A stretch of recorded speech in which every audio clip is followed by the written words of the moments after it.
Hello dear students, welcome to online classes for chemistry. Last class में हम aldehyde ketone के reduction के बारे में पढ़ रहे थे।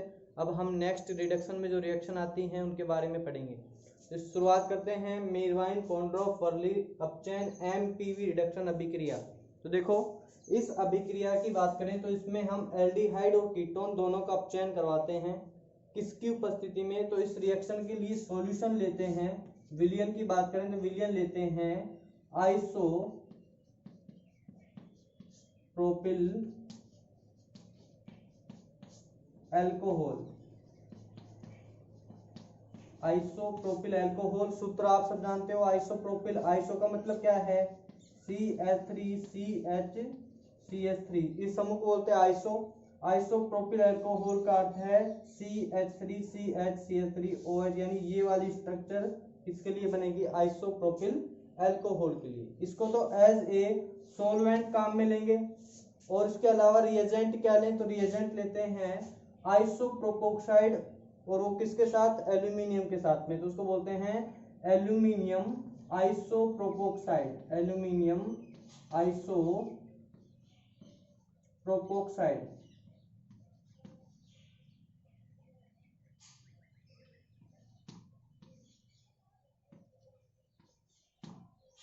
एल्यूमिनियम आइसोप्रोपोक्साइड लेते हैं किसके साथ में? सॉल्यूशन है आइसोप्रोपिल एल्कोहल के साथ में।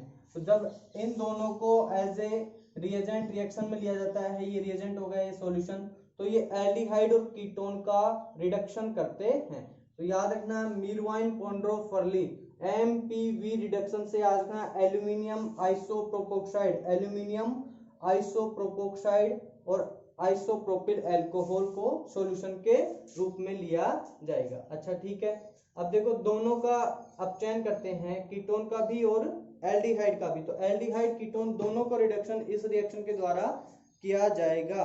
तो देखो एल्डिहाइड हो या कीटोन, तो देखो हमने बताया था कि CH3CO साथ में यदि हम कोई कीटोन लें तो एल्डिहाइड का रिडक्शन जब करेंगे तो किस में बदलेगा? ये बताया हुआ है 1 डिग्री अल्कोहल में इसका परिवर्तन होता है। और कीटोन के लिए बिल्कुल सेम रिएजेंट लें तो क्या बनेगा? तो बनता है 2 डिग्री अल्कोहल। तो मीरवाइन कॉन्ड्रोफ फर्ली रिडक्शन में इंपॉर्टेंट है एल्डिहाइड से 1 डिग्री अल्कोहल, कीटोन से 2 डिग्री अल्कोहल, रिएजेंट के रूप में aluminium isopropoxide, as a solvent isopropyl alcohol, जिसको प्रोपेन 2-ओल भी कहते हैं। इसको अच्छे से याद रखना, Meerwein Ponndorf Verley reduction name reduction है इसलिए इंपॉर्टेंट है। नेक्स्ट देखो,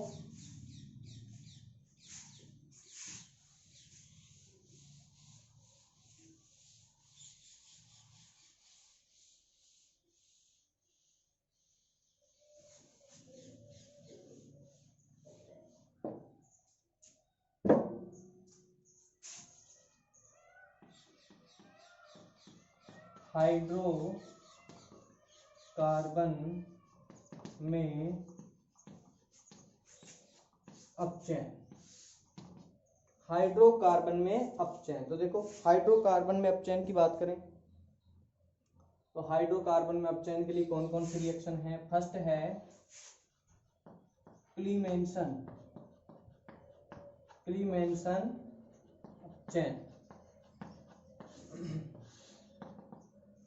किसकी उपस्थिति में होती है क्लीमेंसन अपचयन? तो इसका जो रिएजेंट होता है वो होता है जिंक Hg, यानी जिंक अमलगम के साथ में ये अभिक्रिया होती है। साथ में लेते हैं HCl।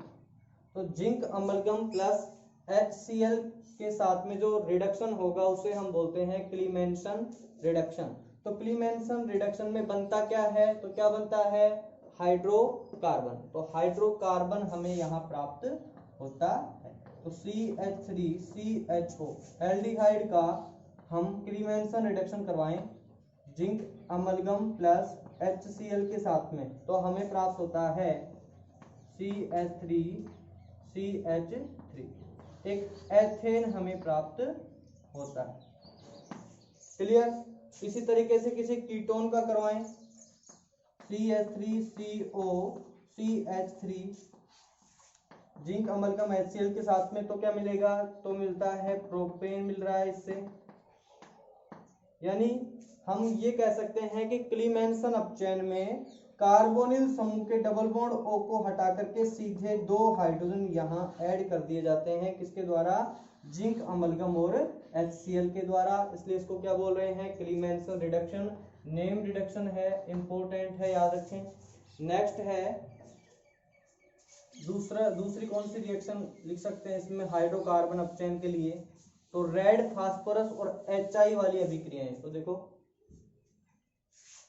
सेकंड है red phosphorus plus hydrogen iodide से, इन दोनों से रिएक्शन करवाएं हाई टेम्परेचर पे, तो भी हमें क्या प्राप्त होंगे, बिल्कुल सेम प्रोडक्ट मिलेंगे एल्केन के रूप में। तो किसी एल्डिहाइड की अभिक्रिया रेड फास्फोरस और HI से करवाएं हाई टेम्परेचर पे 424 केल्विन से ऊपर, तो उस कंडीशन में क्या मिलेगा, एल्केन हमें प्राप्त होगा। तो एल्केन के लिए याद रखें 2 रिएक्शन है, एक तो क्लीमेंसन रिडक्शन हो गया जिंक अमलगम और उसकी उपस्थिति में HCl की उपस्थिति में। सेकंड रिएक्शन है रेड फास्फोरस HI की उपस्थिति में 424 केल्विन तापमान पे, जिससे क्या मिलेगा, एल्केन हमें प्राप्त होगा। तो ये दोनों रिएक्शन है, अच्छे से देखो इसको। हाइड्रोकार्बन में अपचयन की अभिक्रियाएं, पहली क्लीमेंसन, दूसरी रेड फास्फोरस प्लस HI से अभिक्रिया। नेक्स्ट है वोल्फ किस्नर अभिक्रिया।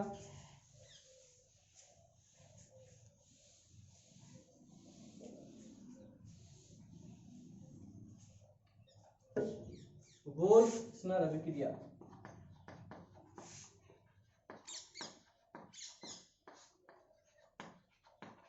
ये इसको बोलते हैं वोल्फ किस्नर अपचयन अभिक्रिया, ठीक है। तो वोल्फ किस्नर अपचयन की बात करें तो इसमें क्या होगा, तो देखो याद रखना, वोल्फ किस्नर के लिए हम हाइड्रोजन बनाते हैं,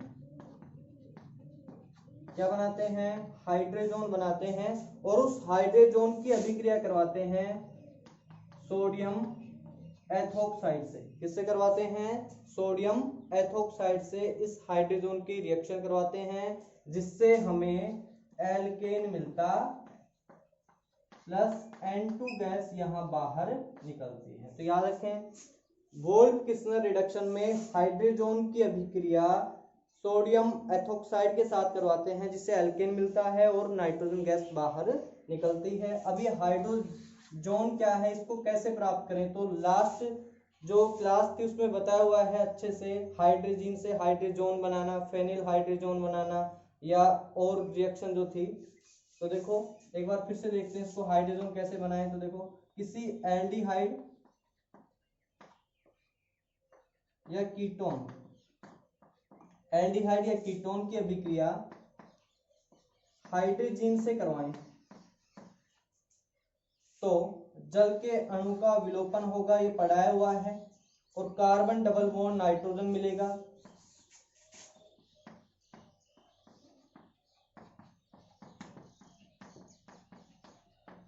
इसे बोलते हैं हाइड्रोजन, यानी इसका पूरा नाम लिखें तो पहले कार्बोनिल यौगिक का नाम लिखो, फिर हाइड्रोजन जोड़ दो, तो क्या हुआ, एसीटोन हाइड्रोजन, इसका नाम लिख देंगे। अब हाइड्रोजन की अभिक्रिया किससे करवानी है, C2H5ONA सोडियम एथोक्साइड से। तो हाइड्रोजन की अभिक्रिया हम करवा रहे हैं सेकंड स्टेप में सोडियम एथोक्साइड से। तो क्या प्राप्त होगा, तो देखो यहां से N2 गैस बाहर निकलेगी और हाइड्रोजन किससे जुड़ेंगे, कार्बन से, यानी एक एल्केन हमें प्राप्त होगा। तो CH3 एक एल्केन मिला, साथ में नाइट्रोजन गैस बाहर निकलती है। तो याद रखें इंपॉर्टेंट रिएक्शन है वोल्फ किस्नर अभिक्रिया। इसमें पहले हाइड्रोजन बनाना है, किसी भी एल्डिहाइड या कीटोन की अभिक्रिया हाइड्रोजन से करवाने पर जल का अणु बाहर निकलेगा और हाइड्रोजन प्राप्त होगा। ये लास्ट क्लास में भी हमने पढ़ी हुई है ये अभिक्रिया। और सेकंड स्टेप पे सोडियम एथोक्साइड की रिएक्शन करवाते हैं, जिससे नाइट्रोजन गैस बाहर निकलती है। तो देखो इसको, नेक्स्ट है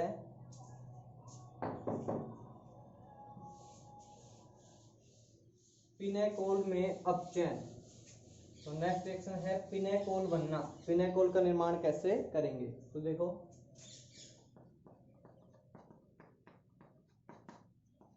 इसको बोलते हैं पिनेकोल। क्या बोलेंगे, पिनेकोल। अब पिनेकोल के निर्माण की रिएक्शन हमें पढ़नी है। पिनेकोल बनता कैसे है, एल्डिहाइड कीटोन के अपचयन के द्वारा। ठीक है, तो देखो हम बात करें किसी कीटोन की,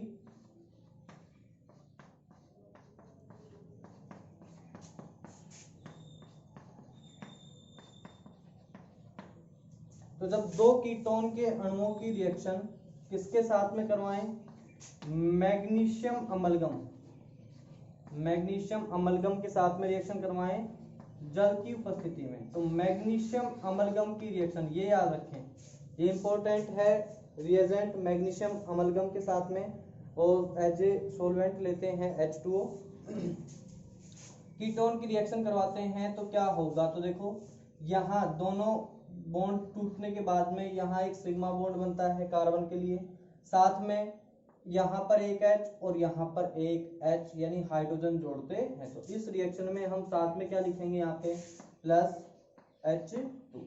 तो हाइड्रोजन का योग करवा रहे हैं, अपचयन रिएक्शन है, तो दो कार्बोनिल यौगिक के साथ में दो हाइड्रोजन ऐड होंगे और क्या मिलेगा, तो देखो CH3 OH, बिल्कुल सेम इसी तरीके से लिखेंगे OH, इसे बोलते हैं पिनेकोल। तो पिनेकोल का निर्माण अच्छे से देखो, पिनेकोल का निर्माण किसी कीटोन एल्डिहाइड को हम मैग्नीशियम अमलगम के साथ में रिएक्ट करते हैं और सॉल्यूशन लेते हैं H2O, तो हमें पिनेकोल प्राप्त होता है। तो पिनेकोल की अभिक्रिया थी। नेक्स्ट देखो इसमें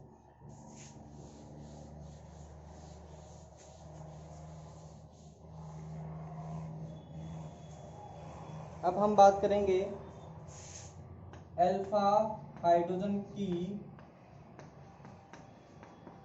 क्रियाशीलता। अल्फा हाइड्रोजन की क्रियाशीलता, अल्फा हाइड्रोजन की जो एक्टिविटी है, रिएक्टिविटी, उसकी बात करते हैं। तो किसी भी एल्डिहाइड में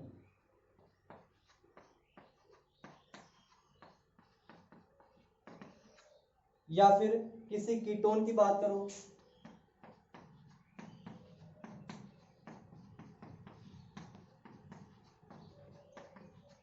किसी एल्डिहाइड में या किसी कीटोन में कार्बोनिल जो समूह है, उस कार्बोनिल समूह के साथ में जुड़ा हुआ कार्बन क्या कहलाता है, अल्फा कार्बन कहलाता है। उस अल्फा कार्बन के साथ में जो जुड़े हुए हाइड्रोजन हैं उनको बोलते हैं अल्फा हाइड्रोजन। ठीक है, बिल्कुल इसी तरीके से कीटोन की बात करें, कीटोन में कार्बोनिल से जुड़े हुए दोनों कार्बन दोनों तरफ क्या कहलाते हैं, अल्फा कार्बन, और इन अल्फा कार्बन से जुड़े हुए हाइड्रोजन जो हैं वो कहलाते हैं अल्फा हाइड्रोजन।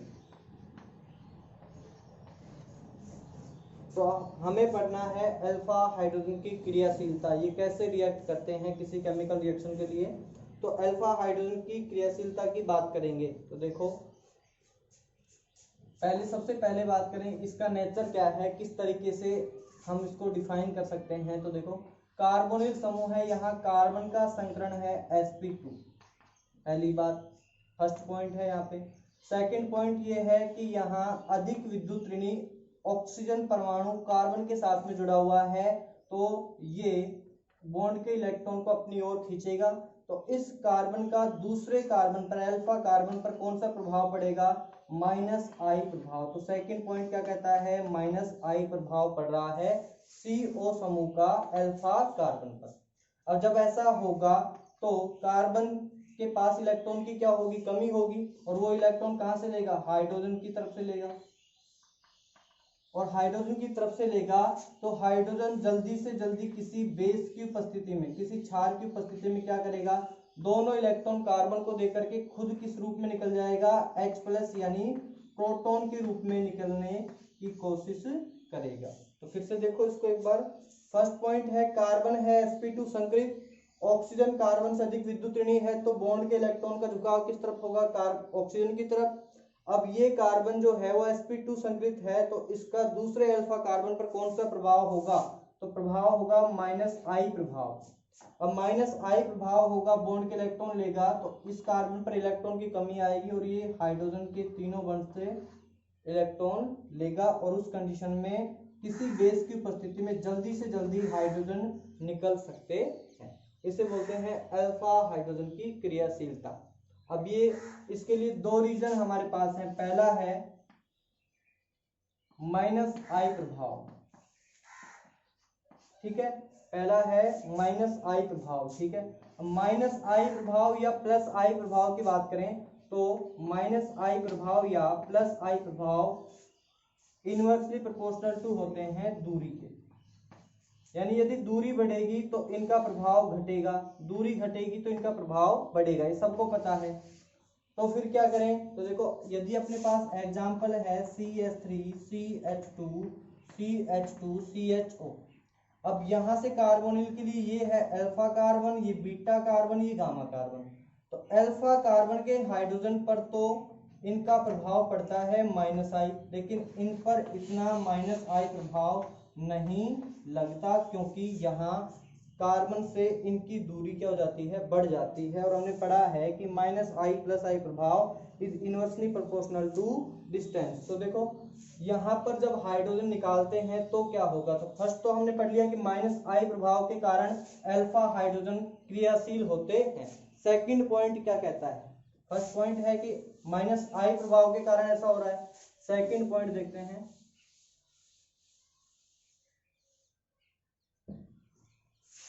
यदि किसी एल्डिहाइड से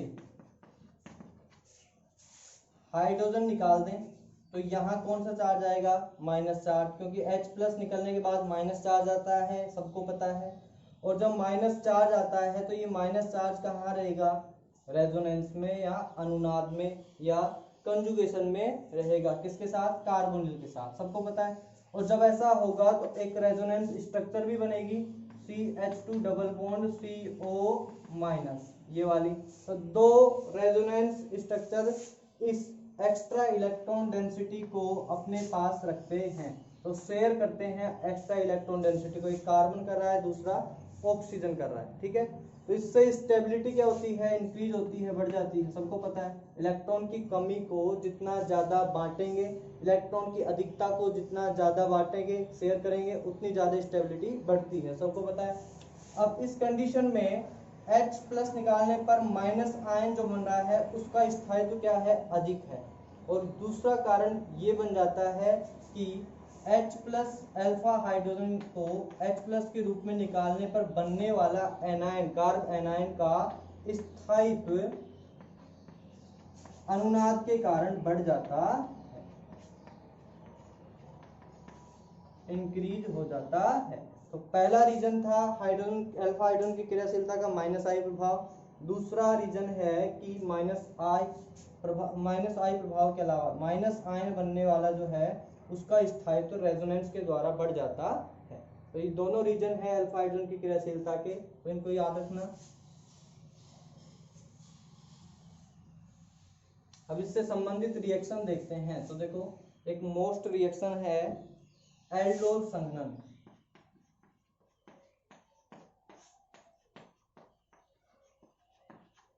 एल्डोल संघनन अभिक्रिया। तो एल्डोल संघनन अभिक्रिया में क्या होगा, तो देखो एल्डोल संघनन अभिक्रिया में दो एल्डिहाइड या दो कीटोन की रिएक्शन होती है। और जब ऐसा करेंगे तो रिएक्शन हम करवाते हैं किसी क्षार के माध्यम में, क्षारीय माध्यम में अभिक्रिया करवाएंगे तो एनायन मिलेगा, कार्बन आयन, और कार्बन आयन दूसरे कार्बोनिल के पास ऊपर अटैक करता है और दोनों का संघनन होगा और एक अपने को योगात्मक उत्पाद प्राप्त होता है जो होता है बीटा, इसको बोलते हैं बीटा हाइड्रोक्सी एल्डिहाइड या बीटा हाइड्रोक्सी कीटोन, ठीक है। तब देखो पहले इस रिएक्शन को देखते हैं अच्छे से, तब समझाते हैं।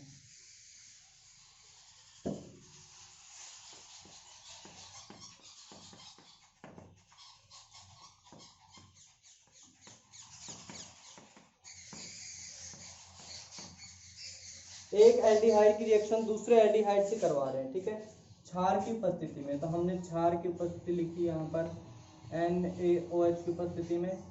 तो यहाँ मेन जो एक्टिव एजेंट होगा वो होगा OH माइनस।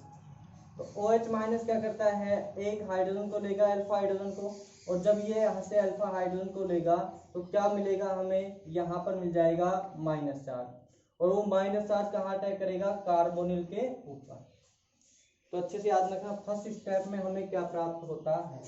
तो हम पहले फाइनल प्रोडक्ट लिखते हैं यहाँ पे, फिर इसकी मैकेनिज्म देखेंगे। CH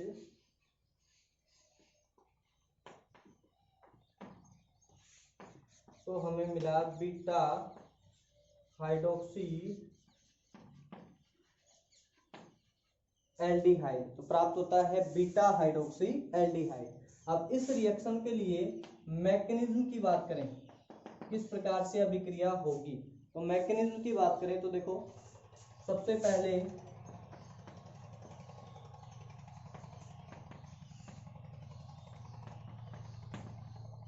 प्लस क्षार रिएक्ट करेगा हाइड्रोजन के साथ में, तो मिलता है CH2 minus CH। Second step की बात करें,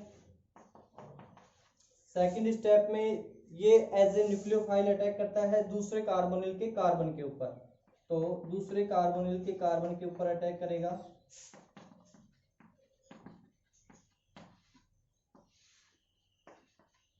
और एक मिलता है एक ऑक्सीजन पे नेगेटिव आयन वाला कंपाउंड।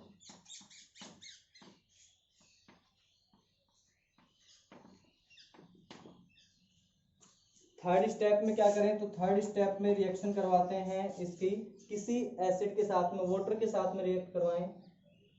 तो CH3O minus H CH2 CHO को रिएक्ट करवाएं वाटर के साथ में, तो क्या मिलेगा, तो मिलता है CH3O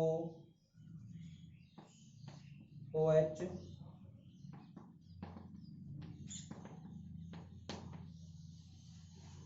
यानी एक बीटा हाइड्रोक्सी एल्डिहाइड हमें प्राप्त होता है। और इसी को हम आगे रिएक्ट करवाएं बीटा हाइड्रोक्सी एल्डिहाइड को, यदि आगे रिएक्ट करवाएं किसके साथ में, एसिड के साथ में, तनु अम्ल के साथ में रिएक्ट करवाएं, तो क्या होगा, तो उस कंडीशन में यहाँ अल्फा कार्बन से हाइड्रोजन और बीटा कार्बन से OH यानी एक HOH का विलोपन होगा, और यहाँ पर डबल बॉन्ड प्राप्त होगा। उसे बोलते हैं alpha beta unsaturated carbonyl compound, ठीक है। तो उस रिएक्शन को भी देखते हैं एक बार, इसको स्क्रीनशॉट लो इसका। तो देखो नेक्स्ट,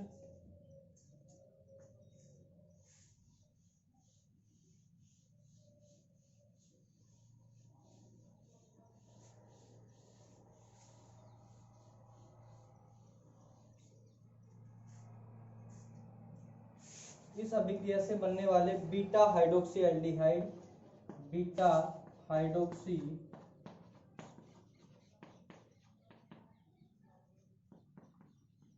एल्डिहाइड की अभिक्रिया हम किसी तनु क्षार से करवाएं, तनु अम्ल से, डाइल्यूट एसिड से करवा रहे हैं। तो उस कंडीशन में क्या करें, तो उस कंडीशन में OH और H, अल्फा कार्बन से हाइड्रोजन और बीटा कार्बन से OH का विलोपन होगा, अल्फा बीटा विलोपन अभिक्रिया, जिसमें जल का अणु क्या होगा, बाहर निकलेगा, और जल का अणु बाहर निकलता है तो यहाँ पे क्या आएगा, डबल बॉन्ड, और मिलता है CH3 CH double bond CHCHO। इसको बोलते हैं अल्फा बीटा के बीच में डबल बॉन्ड, यानी alpha beta unsaturated carbonyl compound हमें प्राप्त होगा एज ए प्रोडक्ट। तो जब हम एल्डोल संघनन अभिक्रिया करवाते हैं तो हमें प्राप्त होता है बीटा हाइड्रोक्सी एल्डिहाइड या बीटा हाइड्रोक्सी कीटोन।